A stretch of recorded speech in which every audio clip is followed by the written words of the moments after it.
Obviously, the market likes the results and the guidance that you put out.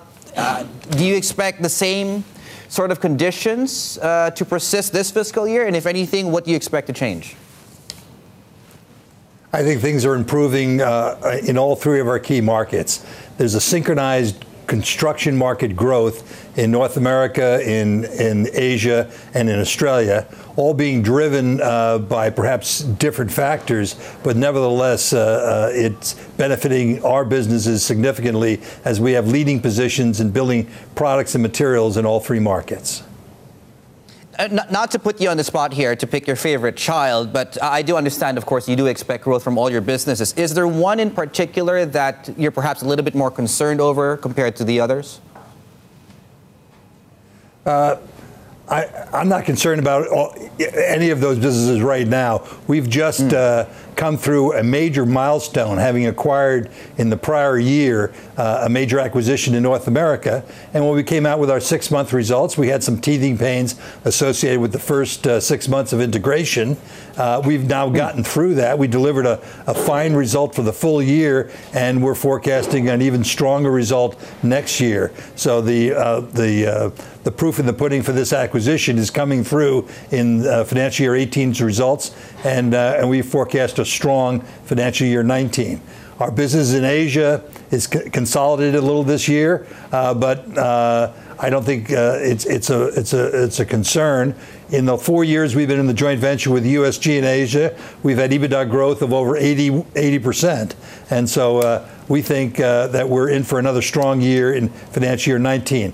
And Australia is still benefiting from an incredibly strong housing market and an incredibly strong infrastructure market.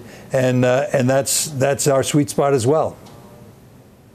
Right. Now, speaking of, I mean, your U.S. business did really well. In fact, I'm just looking back in time at your financials going back several years, 7, 8 years back.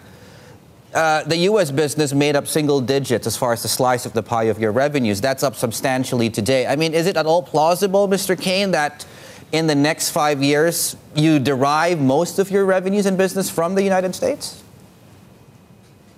Certainly, in the near-term cycle, so the next 5 to 10 years, the U.S. will start to offset and balance the Australian business. The sleeper in the portfolio is how strong the Asian business is going to be, because the Asian business is in a recession-proof environment where the penetration of plasterboard in the built environment in Asia points to arrows up. So for 20 years, we've built a position there. It's grown 7% compounded annually for 20 years. We have no reason to believe why it won't continue to do that. And that tells you that the long-term growth trajectory is multi-decade in Asia. And in the long term, the Asian business will outstep, I think, Australia and the U.S. Right.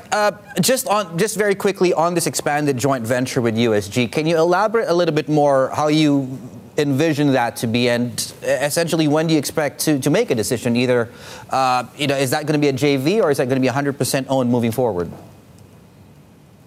So we have filed a notice on USG, who's entered into a merger agreement with a competitor, Knauf. We have now the right to buy out the other half of the JV, and we'll pursue that now in the next several months. We have not precluded, and we are in discussions with several industry participants about expanding the JV and by merging with other players and creating if you will, a second JV. That to me has a lot of viability. We could always go it alone at 100%. We've done that historically in the past. But considering the dynamic of growth in Asia and the capital calls necessary to stay in the game over the next 20 to 30 years, having a partner will be a valuable part of the story. And so we're pursuing that aggressively. And speaking of growth in Asia, what's the plan there? The plan for growth? Are you looking organically? Are you looking to buy? If any, what areas are you looking to complement your business? And if any, how much have you actually set aside just in case you're pursuing M&A here? So our growth has all been organic. We started 20 years ago. There wasn't a plasterboard industry in Asia. We've had to create the platform and create the distribution network. And for the foreseeable future, it'll continue to be organic greenfield investments to build world-class gypsum manufacturing operations. But we're comfortable with that. We've been doing it for 20 years. We know how to do that. We've only penetrated the commercial markets in Asia, and in most cases, the ceilings in the commercial markets. There's still the other walls in a building, the other four walls in a room to supply with gypsum wallboard, as well as a embryonic housing market, which hasn't even arrived on the scene. So that's why we see 40, 50 years of growth.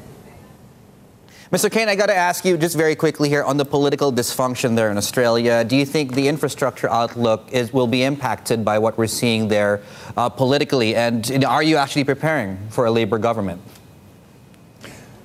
I actually don't think it's dysfunction. I think in developed economies, they're all struggling with some political turmoil at this point, my home country especially. So what I see is both Labour governments in the States and Australia and conservative governments have all embraced the infrastructure needs of this country.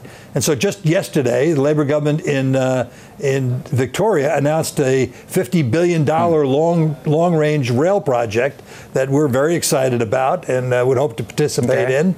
And there are similar projects in Queensland with the Labour government. So even if there was a change in government, which I don't think is going to happen at this point, but I'm no expert.